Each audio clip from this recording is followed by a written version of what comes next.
Words at War.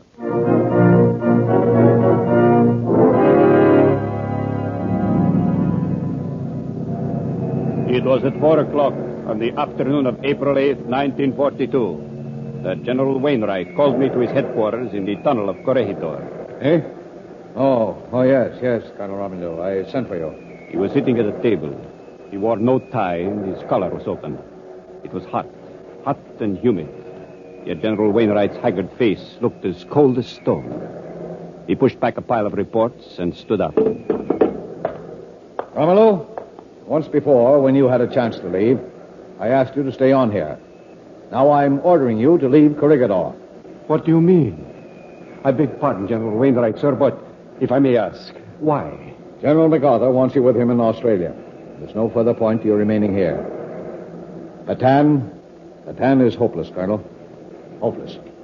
By the utter lack of expression on his face, I knew he was a man who had gone beyond emotion. I knew that he wept for his boys on Bataan. I started to say something about not wanting to go, but he put his hand up to silence me. At 7 tonight, take the little launch to Bataan. Go to the airfield. From there, you will take off to Mindanao, where you will report to General Roxas and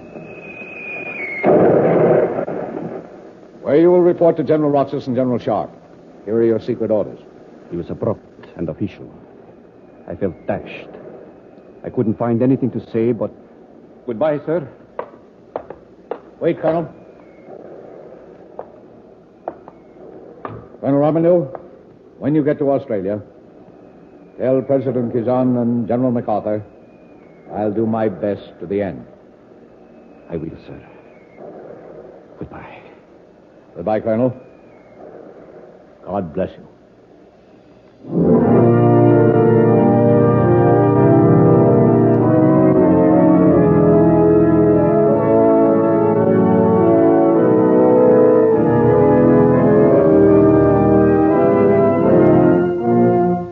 Words at War.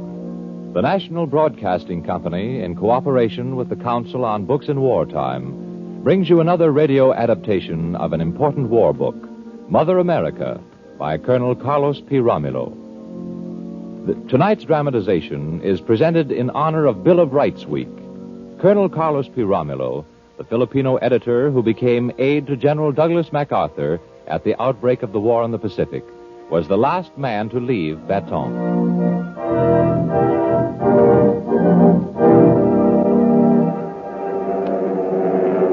On that day that shall live in infamy, that Sunday morning of December 7th, 1941, when Jap planes roared over Pearl Harbor, a new era in the relations between the East and the West began, even as the first bombs fell. The lives of hundreds of millions were changed as surely as those bombs burst. The lives of John Doe, the white man, of Juan Tao, the Filipino, of John Chang, the common man of the Orient. The reactions varied. John Doe, the white man, rose in righteous wrath. Aye, those sneaking devils. We'll wipe them off the map. Talking peace at the very minute they were bombing Pearl Harbor. John Chang in Burma, the Malay Peninsula, Thailand, the Indies. John Chang shrugged his shoulders as the invaders stormed his homeland. Does it really make so much difference? I have never had anything. If I have nothing on the invader, what will I have a lot? But Juan Tao, the Filipino, had very definite opinions. I will fight. I will fight to the very end. I will fight by the side of the Americans, under the American flag. I will not surrender. And Juan Tao, the Filipino, did fight. At Luzon, Bataan, and Corregidor. Fought when the odds were hopeless. Fought and starved through a living hell. Fought and prayed for help to come. Fought on when he knew there would be no help. The Jap plane swooped low and dropped leaflets promising safe conduct through the lines and back to his home if Juan Tao would lay down his arms and quit. Why die for the white man, the Jap leaflet said. Come over to us, your fellow Orientals. But Juan Tao ripped the leaflets to shreds, gnawed at his daily ration of rat and mule, and fought on to the death by the side of the white man, by the side of the Americans, under the American flag. And why? Why did Juan Tao, the Filipino, alone of millions of Orientals who faced the Jap invasion, choose to fight and die? The answer is simple. Juan Tao, common man of the Philippines, had something to fight and die for.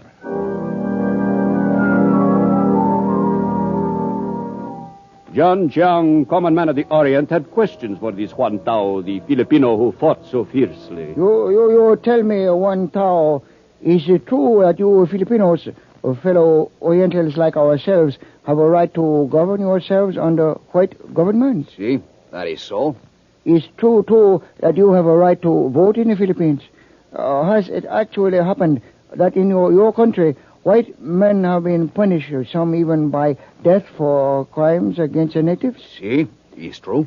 No, you are paid fair wages like white men, and you own a food raised on your own land. You can send your children to public school and even colleges built by Americans. But of course. Also, I have heard you may attend the social affairs given by American. He visit you in your home and you in his as your friends. That, of course, is absurd. No, it's not absurd. That is true. Oh, it's difficult to believe. But one another thing. It said also that if you do not like some point in American law, you can send objection all the way to America and will be listened to with respect. Could this be possible? It is possible, John Chung. That is the way things are with us in the Philippines. Oh, I see. No wonder then, Juan Tao, you fight so fiercely. I would fight for such things. But we have even more, John Chung. We Filipinos have the promise of freedom, complete independence. Not just a vague promise for some time in the future, no. A date has been set for it. See, you are right. I have something worth fighting for, John Chung. Yes, on December 9th, 1941, when Jap planes roared down on Manila, Juan Tao, the common man, made his decision. He fought for America, Mother America. He had something to fight for. But it wasn't always like that, was it, Juan Tao? No, it was not always like that. Even 50 years ago, it was not like that. Then the Filipinos were serfs to the rich Spanish landlords. You own no land at all, Juan Tao? No. Under the system, I would be employed to farm a certain piece of land. The landlord would advance me a sum of money for seed and farming tools. This I was to repay out of the rice I produced. Wasn't it generous of the landlord to advance you money? No. Because crops were uncertain, it became impossible to repay the loan. It would grow from year to year. And children would be born and grow up saddled with a debt perhaps 100 years old. But couldn't the young people see that this was unfair? How would they see that? Well, the young people would go to school and learn that such things were unfair. No. There were no schools for Filipinos. Learning was considered to be a dangerous thing for natives. The Filipino had no advantages? Very few. There was no justice worthy of the name. Men would be accused and tried in secret. Then they would just vanish. No one knew where. And in the end, Juan Tao?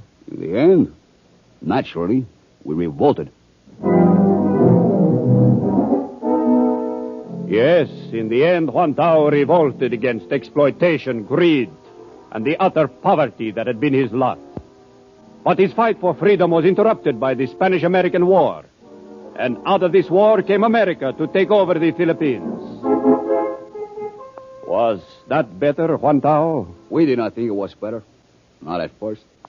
We resented America as violently as we had resented Spain. Why? We had little reason to think well of the white man in the Orient. Besides, we had built a framework in our own minds for our own democracy. We resented what we believed to be America's opposition to our freedom. What did you do? We fought the Americans in guerrilla warfare. We hated them as foreign devils. Even the children scowled at American soldiers and refused to speak to them. America called our resistance insurrection. We prefer to call it our second revolution. Where are your leaders hiding? Speak up. Answer me. I give you this one last chance. All right, give him the water cure. Perhaps he'll talk then. Take him away. All right, you next. Where's your ammunition hidden? I do not know. You do know. Now, perhaps you'd like the rope cure? I do not know where the ammunition is hidden. Very well. Perhaps you'll be able to remember. Take him away.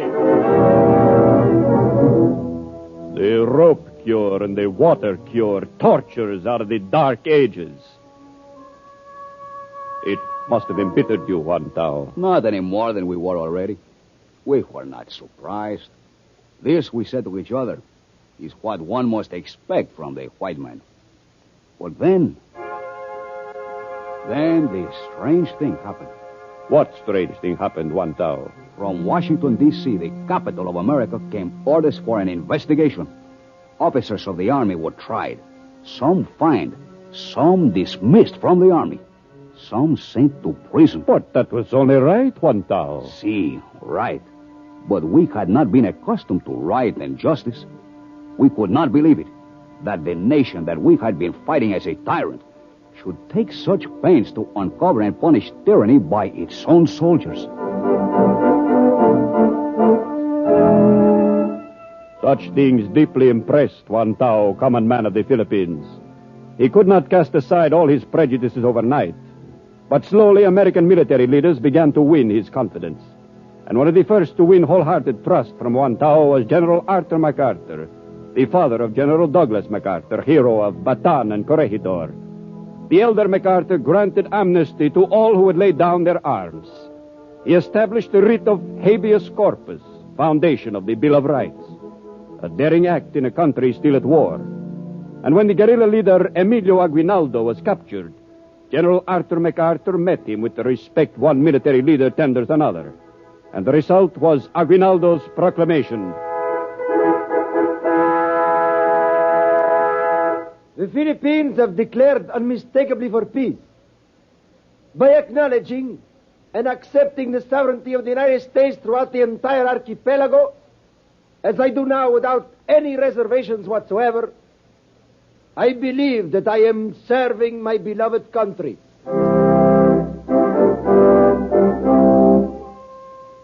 But what of the people? What of the common man, Juan Tao? I could not quit so easily. It is true that our armed resistance against America had come to an end.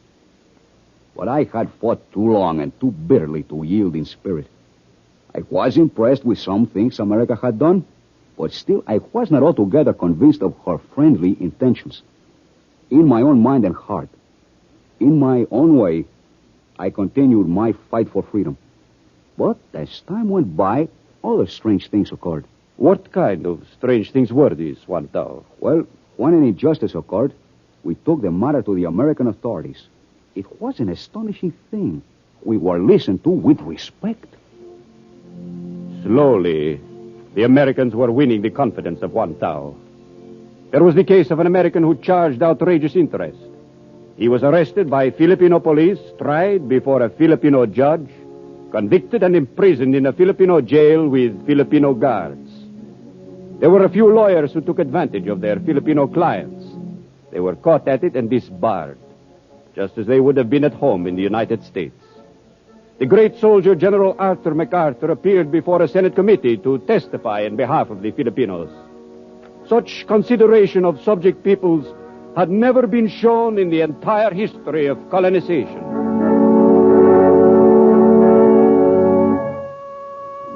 All this was not lost upon John Chang, Juan Tao's fellow Oriental. Is it true, Juan Tao, that roads have been built by Americans for your use? See, it is so. I have heard, too, there are schools for children. See? And systems of sanitation have been installed and harbors built. See, there have been many improvements. Oh, so. Then you are now content, Juan Tao. No, I am not content. Oh, no. So, what more do you ask? I ask for what I shall always ask, John Chang. I shall always ask for independence.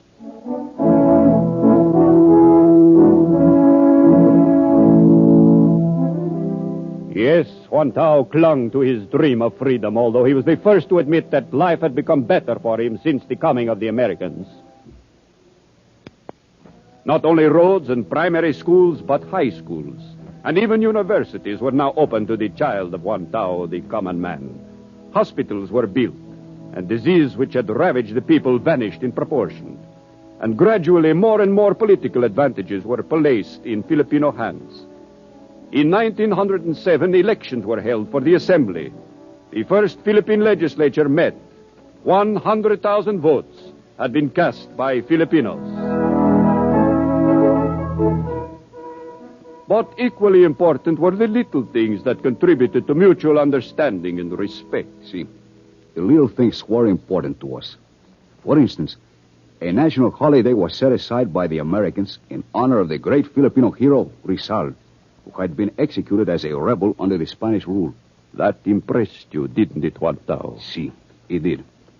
For Rizal was dear to all of us. He had been ordered shot by the Spaniards and forced to stand with his back to the firing squad so that he would be shot in the back. But at the very last instant, he whirled and faced the rifles, died facing them. He made a victory out of death. See, Rizal was important to us. And the other little things, Juan Tao? Oh, some were so small you would think them of no consequence. But here is another. The American Governor General Henry L. Stimson, see, now the Secretary of War, gave orders that for all receptions given at the governor's palace, the invitations were to be divided equally between Filipinos and Americans. A small thing, surely. See? And then Governor Stimson ordered that all official balls at the palace should open with the Philippine dance Rigodon de Honor. And the governor and his wife themselves learned the dance so that they might take part. A pleasant thing, but what did it mean to you, Juan Tao? You, the common man. It meant much. This little thing and all the others. They meant much to all Filipinos. We were not being despised as an inferior race. We were being accepted as equals and partners. We were being given dignity. And to us, and to all our fellow Orientals, there is nothing more important.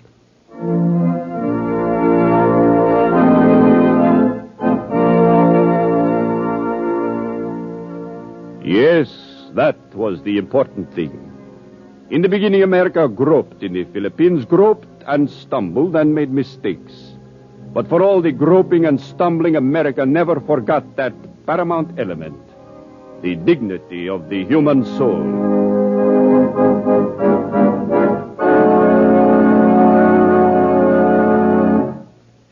But Juan Tao wanted more. He wanted his independence. Freedom was a dream he would never put aside. He had fought Spain for freedom, then America. Now, under benevolent American rule, he began his third fight for freedom. And fairly enough, Juan Tao's leaders were men who had been schooled in America, Filipinos who had studied in American universities, and had come home again to base the Philippine claim for independence on the very principle of democracy they had learned in America. Two Filipino leaders emerged who were to carry the fight for independence on to final victory. One, Sergio Osmeña, laid the foundation for independence at home in the Philippines. The other carried the fight into Washington, the capital of America. He was Manuel L. Quezon, later to become president of the Philippines. He is the acknowledged leader of the Filipino people. He stands today as the symbol of Philippine redemption.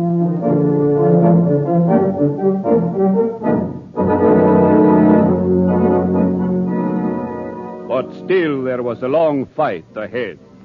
American sentiment generally was with us.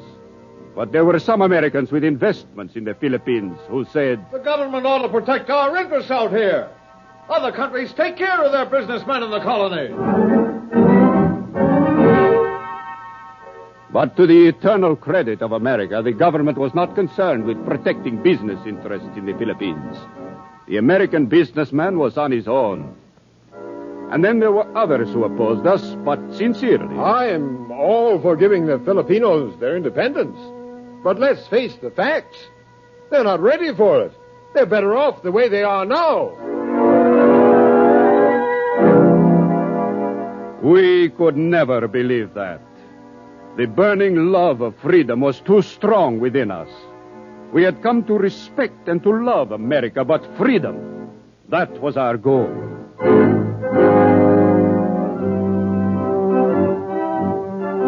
In 1916, the Jones Act was passed by Congress, putting legislative power entirely in Filipino hands, and carrying with it for the first time a promise of freedom backed by the authority of the United States Congress.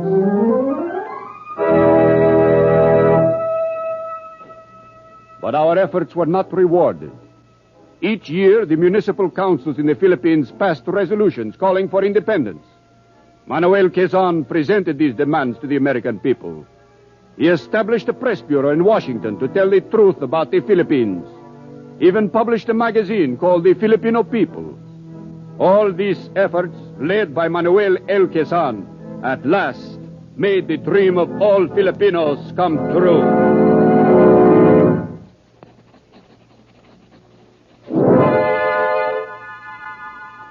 A scratch of a pen in the hands of President Franklin Delano Roosevelt one day in 1935, putting his signature to the Tidings-McDuffie Act, ended the long struggle.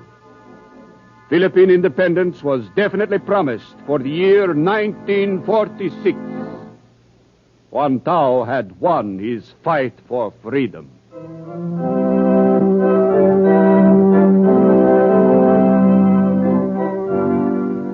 It had taken just 42 years. 42 years for a people who had nothing to start with but a burning love of freedom to achieve that freedom. Juan Tao, the common man of the Philippines, just 42 years ago, lived in poverty. His children were ill-fed, were denied the advantages of education. His towns and cities were disease-ridden. And yet, hopeless as his lot seemed to be, he did not abandon his dream of freedom, and he found a sympathetic and a sincere friend in Mother America. 42 years. In 42 years, Mother America led the Filipino nation to the point where it was ready to fight to death in defense of democracy. Just 42 years. Something for us to remember when we are tempted to say of other subject peoples, they are not yet prepared. How are they to be prepared? How are the hundreds of millions of the East and West to come to an understanding? Well, let's go back to the common men. John Chang of the Orient, Juan Tao of the Philippines, John Doe, the white man. You first, John Chang. I find it hard to understand John Doe, the white man. He comes to the Orient. He seems to do no work. He pays no taxes. He seems to drink exceedingly. He lives in places to which I am denied admission on, and yet he grows rich, very rich, in a land where I must work all day, 7 days a week, in rain and sunshine to earn $2 a week. And now you, John Doe. Trouble with John Chung is he's not progressive. He's not a go-getter. No push to him. Does he really want freedom? Isn't he better off with me looking after him? What if John Chung were given self-government? He'd probably be more wretched and miserable than he is right now. And now what do you say, Juan Tao, common man of the Philippines? I have something to say to both. For I know both John Chang, the Oriental, and John Doe, the white man. Let me talk first to John Doe. John Doe, you must come to understand John Chang better. You consider him evasive and given to subterfuge. He is not that way with his own people. He has no reason to mistrust them as he has you. John Chang is not mysterious as you seem to believe, John Doe. His simple precepts of behavior are centuries old. You are annoyed because he is not a go-getter. John Chang believes haste to be an indignity. He does not race against time because he knows that time will beat him in the end. The constant hurry, chop-chop of the white man is an affront to him. So, too, is your superior attitude, your way of talking down to him, an affront to the soul of John Chung. These are the kind of things that have turned John Chung against you, John Doe.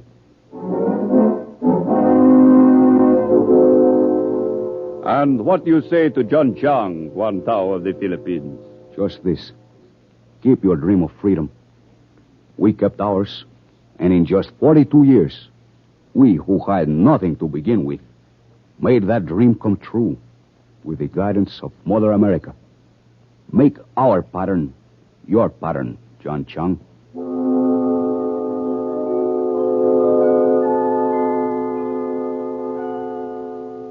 Yes, that is the pattern that holds the only hope of peace and progress in the Pacific. The pattern of democracy that brought independence to the Philippines.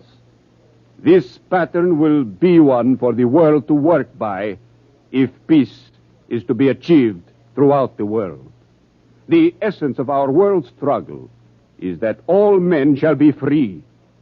The Atlantic Charter laid down the premise of that world freedom, binding its signatories to respect the rights of all people to choose the form of government under which they will live. The merits of this principle were proven by America in the Philippines. Through that example, we know that educational advantages, fair dealing, goodwill, and the infiltration of the principles of democracy will end war. We have seen millions die and countries deformed in this war.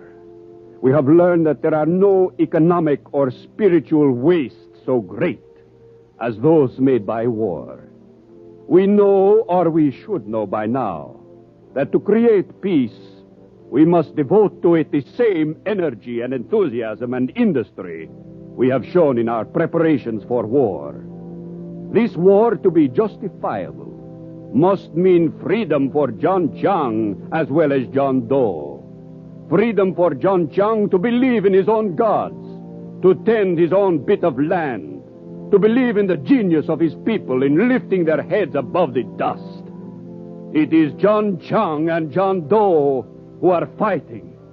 It is for them that this war must be won.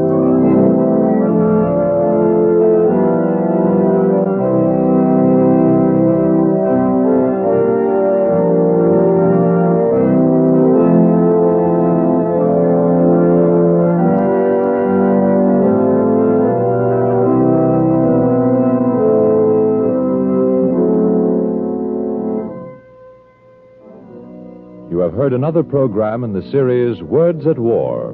Tonight, passages from Mother America by Colonel Carlos P. Romulo, distinguished Filipino editor and personal aide to General MacArthur.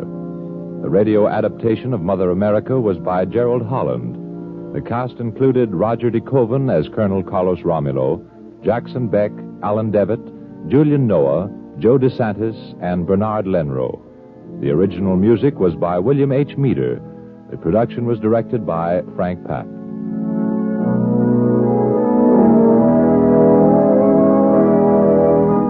Next week, Words at War will bring you an adaptation of Logbook by Frank Laskier, a vivid story of the British Merchant Marine. Words at War is brought to you in cooperation with the Council on Books in Wartime by the National Broadcasting Company and its affiliated independent stations. This broadcast of Mother America has been given in the spirit of Bill of Rights Week, now being celebrated by the New York Journal-American and other newspapers throughout the country.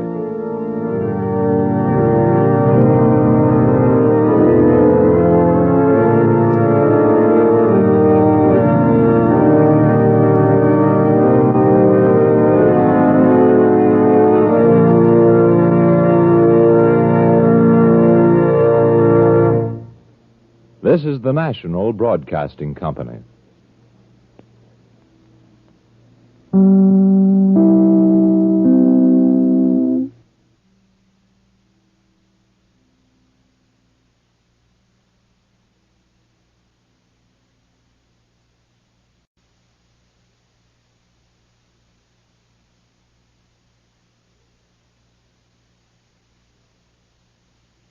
Words at War presents Logbook.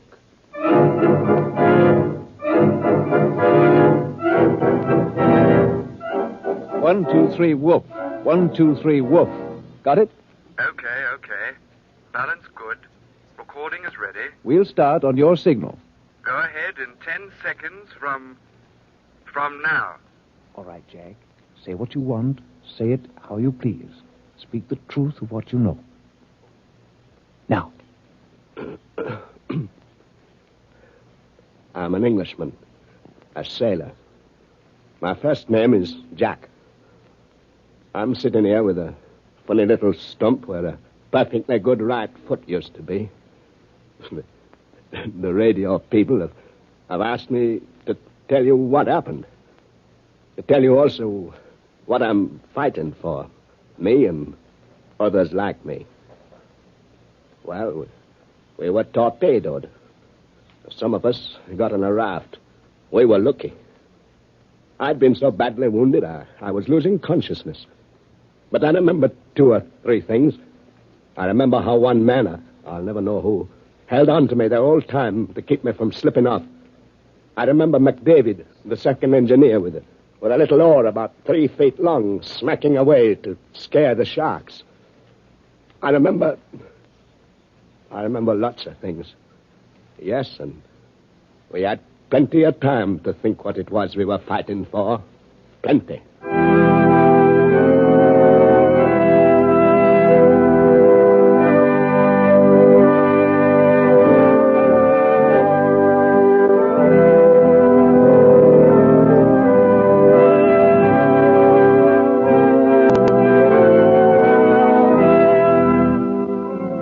Words at War.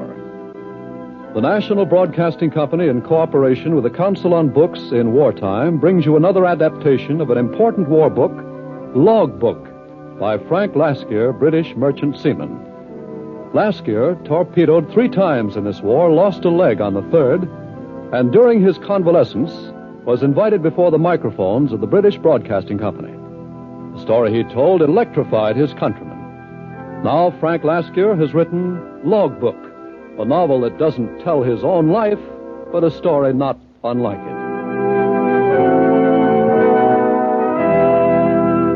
I was a tall lad for my years, insignificant member of a large family, and a problem to my parents. My father ran a laundry. A battle, silent, unresting, went on in me. Come, boy, up to it. This is a laundry I'm trying to run, not a morgue. Where do these go? The large bundle of wet wash goes to Mrs. Broerby, and those fresh shirts to McCready's. On your way back, stop at Mrs. Parsons and pick up some dirty linen. Is that all? That's all. Oh, Jack. Yes, Father. I know what's eating you. It's not because I'm your father that I know, but as a man who sailed the seas and knows the feeling. Dick's gone to sea. He's working in a tanker. Joe's in a banana boat, and I'm in my father's laundry. You're a big boy now, Jack. Too big to go moping around like a jilted bride. Because your mother and I are against a sailor's life for you. But why? You were a sailor. Mother's 3 brothers are all seamen. Why am I, of all the family? I know the sea. I know that it makes fools of wise men and wiser men of fools.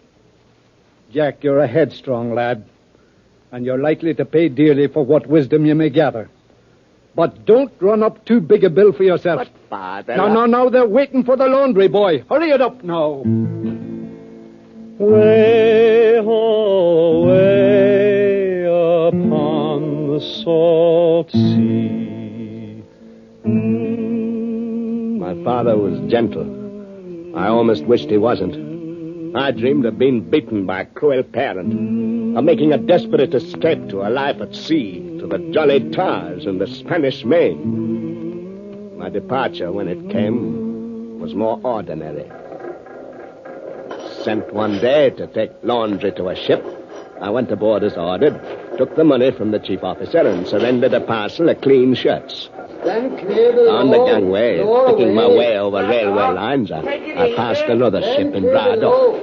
The dockyard gang was taking the balks of timber from the ship's side as the dock filled with water. The gangway hovered loose and flappy, ready to be swung up and inboard. And I passed this scene. Hey there, you lad. Yes, sir? You want a trip to Australia? Yes, sir. Yes, sir. Are you 18? I am. You got a father or a mother? No, sir. And I've been on one trip before. Come on, I'll get you on. With 6 shillings of stolen laundry money and boundless faith, I started my career at sea. His father was a laundryman, hullabaloo belay, hullabaloo balabalay. His father was a laundryman, and he went off to sea, and he went off to sea. Gibraltar was passed early one morning, a clean, beautiful sight, with the blue waters of the straits and the whiteness of a Spanish village on one side. Then, port side, I was robbed right and left, and gave one bearded, lecherous scoundrel 10 shillings for 4 filthy photographs. Then the canal, the Red Sea, the Persian Gulf. Then Abadan, with the greasy, pervading stench of crude oil. I learned the life of a ship and the life of the ports. And meanwhile, I became impudent and full of my own importance. I didn't care much for work or for the boatswain's watchful eye. Hey, you. Yes, sir. What do you think this is? Look here. What do I think what is, sir? Looks like dirt to me. Dirt.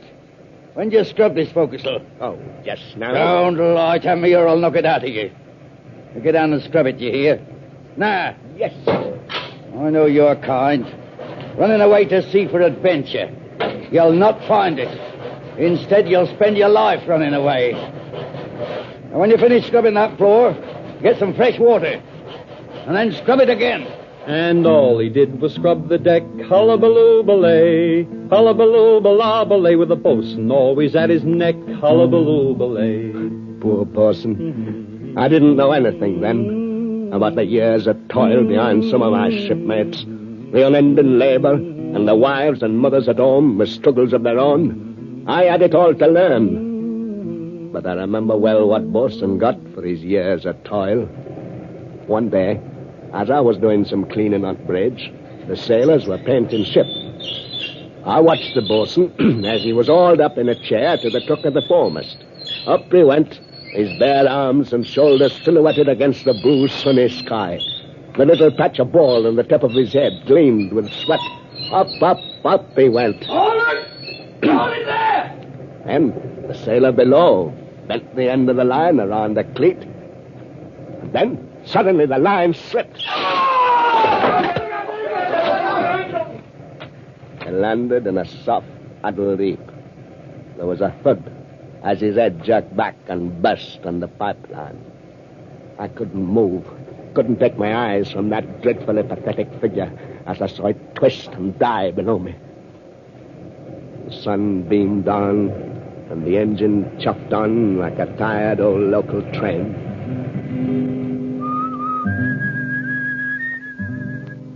That night, sewn up in white canvas, his body was laid on the poop deck, covered with a flag.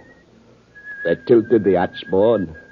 The body turned one pitiful somersault and landed with a thud in the black waters. And he sank into the lowland, lowland, lowland. He sank into the lowland sea. We never mentioned the bosun. Went on. Australia, the Indies, and then back again. And all the time, I became cockier and more sure of myself. I was paid off at Falmouth, got my railway warrant, and left for home. I got there at about 7:15 in the evening. I walked up the little walk to the door, giving a creditable imitation of a sailor's roll, and then burst in. Hello! Anybody home there? Hello, Mother. Hello, Father. Well, I say, isn't anyone going to even say hello? Hello, Jack. Oh, Jack. Why haven't you written in all these months? There she sits and all is still, all alone to cry. didn't realize then, until years later, the pain and disappointment I'd caused my parents. I went back to Falmouth, signed on another tanker. Quite the old sea dog now. After all, I was 17. I learned to drink, to fight, grow a mustache. Then, after 2 more trips, I went back again to my parents. This time they looked so tired and old, I decided to stay a while. I was 20 now. With a beautiful belief in myself, I was ready to take on any sort of job, selling and canvassing. Then, at the park concert, in the intermission, I met a girl. You come to the park often? Only concert nights. There's something about listening to music outdoors. Yes, I know what you mean. It sounds so different out here. Cleaner. Yes, it does. That last number was beautiful. So was she. And so sweetly spoken, I fell in love with her. She taught me all I've ever known about clothes, politeness, and good behavior. I began to have visions of settling down with a nice home and a beautiful wife. I worked harder, trying to sell vacuum cleaners on a commission basis. It was the only job I could get. But I didn't collect any commissions because I couldn't sell my vacuum cleaners. Soon, my funds were gone. The result was a foregone conclusion. Taking my girl out required money. Something had to happen. It was very simply done. I broke into a house, found 15 pounds, and took it. The police were on my track almost at once. I was arrested and taken to a local prison. A horrible place, with long, dark, echoing halls interlaced with steel galleries, gloom and depression, and the filthy, loathsome smell of stopped-up lavatories. The complete negation of everything that is clean and beautiful in life. My mother came to see me. I was dragged out, and in a bare little room, watched over by warders, I sat and looked at my mother. I brought you some cake, Jack. Thanks, Mother.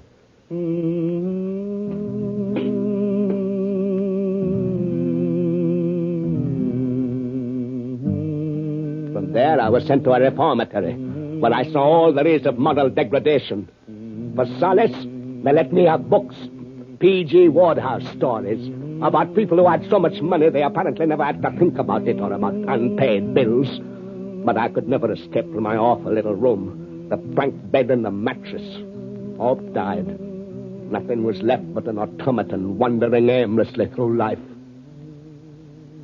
After 2 years and 3 months, they released me.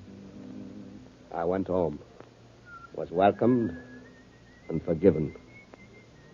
I saw my girl once, as I was striding along the street. She saw me, gave me one tragic look, and passed me by. I looked for a job then, but there weren't any on land, so I went back to sea, surly and nasty, feeling cheated because I couldn't make a go of it on shore. I took to the rule of the fist, spoiling for a fight. I arrived at Kingston, Jamaica, got drunk and rum, was adrift 3 days. At Santa Marta, I repeated the performance in tequila. 3 hours before the ship was due to sail, I was dragged from a cafe in a state that defies description. At Montego Bay, a black discharge was inevitable. I deserted ship. And then, I sank still lower. That ship going back to England? Yes, indeed. Want to sign on? Sure. I can use it, Trimmer. Sure. Discharge book? No, sir. Sign here. We sail tonight. And it's England, fair England, we'll see once again. That ship was a sailor's Gethsemane. The food from the galley stunk. The forecastle was an evil-smelling, festering hole. My bed was a donkey's breakfast with one filthy blanket. The place had the horrifying smell of bugs about it. It permeated the whole ship. It was greasy and dirty, and the heat was terrifying. No refrigerator, one small icebox, not in use. And the food? Salt beef with maggots and biscuits with weevils. For the rest of my life, I'd like to remember not to tap my bread on the table before eating it. And no free water. The issue was 1/2 bucket a day per man. And no soap. I remember in a cafe in San Pedro, I caught sight of myself in a fly-blown mirror behind the bar. A tall, thin man with a fish-belly complexion with ridges of dirt and grease. Then I heard the bartender say, Hey, you. What's the matter? Drink up. Get it down and beat it. We don't encourage no wild bums here. What shall you do with a drunken sailor? What shall you do with a drunken sailor? What shall you do with a drunken sailor early in the morning? In Melbourne, at the Seaman's Mission, I asked the padre for some money. I'm sorry, no, son. But of course you could have a bath, if you like. After the bath, he offered me some clean clothes. We had tea together and talked. Padre, you've helped me. I feel different. I'm glad.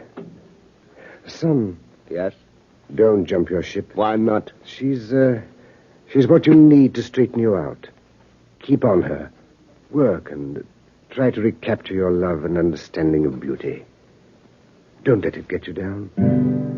All on the bowlin', the ship she is a-rollin'. All on the bowlin', we're not licked yet. Mm-hmm. That day, I went below and sang at my work. This time I wouldn't run away. I didn't. And at last, in Cardiff, I was paid off and was free. Oh, I wasn't on the right track yet. Not by a long shot. But perhaps I was no longer on the way down. I went home, saw Mother and Father, then shipped out again. Then, in various ports of the world, I began to see there were things going on I hadn't thought much about. I began to see fascism, the effects of it, and it wasn't a pleasant sight. I saw it first in Las Palmas. One lovely spring morning, we tied up there at Mole. I just got to tie up after the second mate and the remainder of the watch. When everything was finished, I stood with the mate and lit a cigarette. What's going on down there, Mr. Mate? They're hungry. So's the average sailor. Oh, but these poor devils are in earnest. Hey, look at that old lady. And look on her quiet eyes. Oh, it's enough to turn your heart, ain't it? The old lady caught my eye, and the naked appeal in her face sent pity surging through me. I turned around and saw Slush, the cook, coming up from the refrigerator. In his hand, he had a long strip of gristle and skin that is cut from the back of a sheep and is, presumably, no good for eating. The cook came up on deck and slung the refuse into the bin. Then he disappeared into the galley. Hey, where you going, Jake? I'm going to get that meat the cook tossed out. Watch. Here you are, old lady. Here. Good Lord, look at him, dancing and delirious with pleasure. Here, you're not going to give her that. Of course I am. I'll wash it off first, though. There we are. Mother, there we are. Over this way, Mother. Here you are. Here, Mother. This is for you. Oh, muchas gracias, senor. Dios te contigo. What is happening here? It's nothing, officer. I was only giving my girl here a little present. Give me that. She does not need that. Now, wait. You give that back to her. Do you hear me? Why, you stupid foreigners. You... Oh! Hey, Jack, come up here, quickly. Rush it. Hey, come on. Hit him on the jaw and get on board. Hit him on the jaw and get on board. Hit him on the jaw and get on board early in the morning. The old lady got her meat. The policeman was out cold. It was lucky for me the ship sailed that night. Then came September the 3rd, 1939. I was in a pub at home with Dick, my old boyhood chum, and a couple of other seamen. We were listening to the wireless, and... Therefore, my countrymen, we are at war. It is evil things we... Well, that's it, huh? It was coming, we knew it. Well, I'm signing right on again tomorrow morning. The missus and kid won't like it, but I'm going. I'd like to get the ruddy hun in the sights of a deck gun. I'm with you, Dick. How about you, Jack? Yes, how about it, Jack? Don't you listen to him, Jack. What do we owe this country? I'm asking you. Remember the last war and the profiteers? Well, they'll be around again. Why risk your life so that they can get fat on you? Come on, don't be a ruddy fool, Jack. What about it,